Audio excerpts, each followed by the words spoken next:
વાહ વાહ વાહ મેરામણભાઈ વાહ.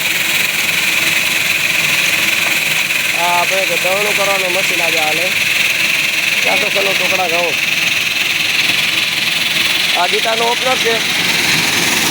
આ જોવાની ચોખાઈ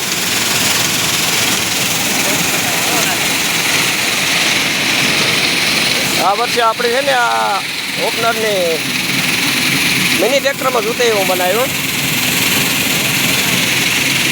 આ બહુ વહેલા વહેલો કંઈ જોખમ ન રહે આવી રીતના. આ જો આ ઘઉંનો ઢગલો પડ્યો અને બહુ સારો ઉકેલ આપે.